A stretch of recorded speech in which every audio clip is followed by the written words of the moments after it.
I'm Kara Brown, as he said. And let's see, the first thing I did as far as modeling goes, I was actually in People magazine for a car commercial for Sandy Sansing Chevrolet.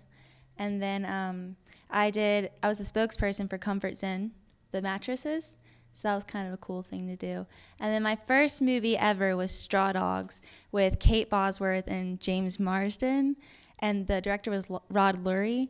And I also got my picture taken with Alexander Skarsgård, which he was voted the hottest guy. Yeah, it was pretty cool. The most recent movie I did, though, was Mean Girls 2, which was when I got my first line in a movie, if you can really call it a line. It was kind of like a word, and I got to go, hey. Yeah, that was my line. Yeah, but it was really exciting, though, and each scene I had, like, a different boyfriend, so it's kind of weird. I'm in 4 different outfits throughout the entire movie. It's crazy, so that's just some of the stuff that I've done. Hi, I'm Dharbi Jens. I'm an actress and a voiceover artist. I've been in LA for 7 months, and when we were my mom and I, when we were in LA, I've discovered voiceover and hosting. So I've done lots of on-the-scene hosting, and I've done many reportings for the Media Access Awards, Children's Festival of the Arts, and I've done a lot of hosting. I was also on Sinbad the Fifth Voyage for 3 days. I was on set, and on the first day, I got to be a boy in 10,000 BC Persia, so that was lots of fun. And then in January, probably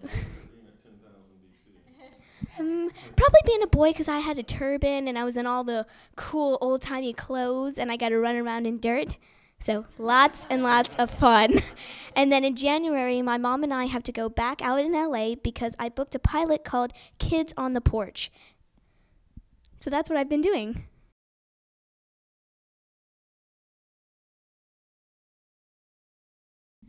Well, I've been modeling since I could crawl, I guess you could say.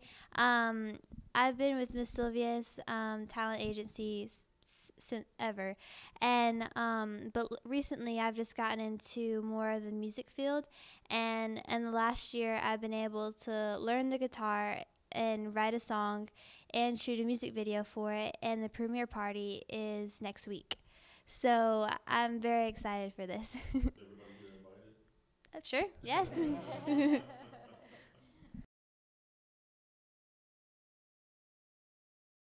Well, I started out as an actress when I was younger, and did a few movies and that type of stuff, and then started getting behind the scenes in St. Louis. Worked as in the production field, pretty much production coordinating, that type of stuff.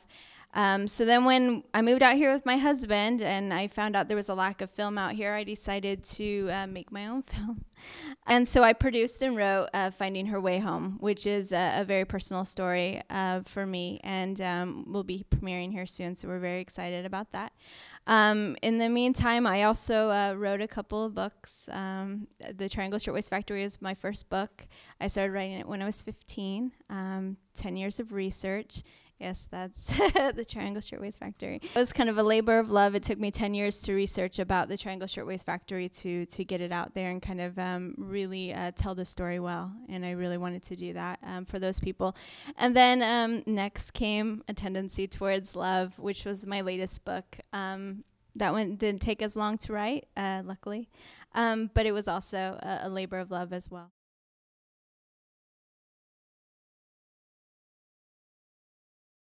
My work boils down to interactive storytelling.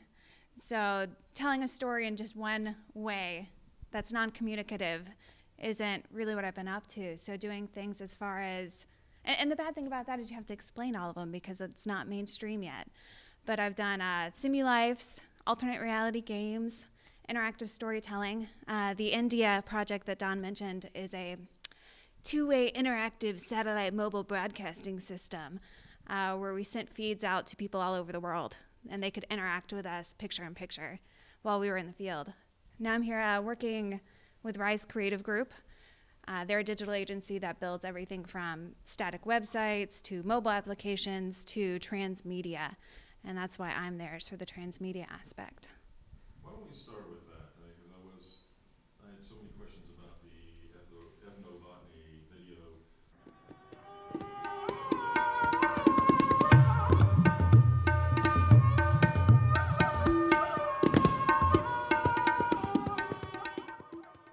We're developing a platform that allows remote, mobile, interactive, and live. That's very important to creating a new style of learning, because we can take you to the shores of the Ganges and talk about the Hindu ceremonies. We can take you to the caves of Bermuda and talk about marine biology. We can take you to the deserts of Arizona and talk about film history and give you a "you are there" experience. This is very important, not done anywhere else. Welcome to Interactive Expeditions at webcast 6 here from the shores of the Ganges River. Beautiful day today. It is 6:30 a.m. here in Rishikesh, 9 p.m. Eastern Standard Time, late in the evening in the UK. Welcome everyone for joining us on this final broadcast. This is a playground for you here at this herb garden, and Ronnie's going to have a lot to tell you about today. So with that, I'll turn it over to Ronnie. Thank you so much, Ronnie. Thank you. Namaste. This is Curcuma aromatica. There is also another closely related species, Curcuma longa. Was a healthy child, or you have some common cold problems, tonsillitis, or like this. Flash bread chapati, we use all edible items here.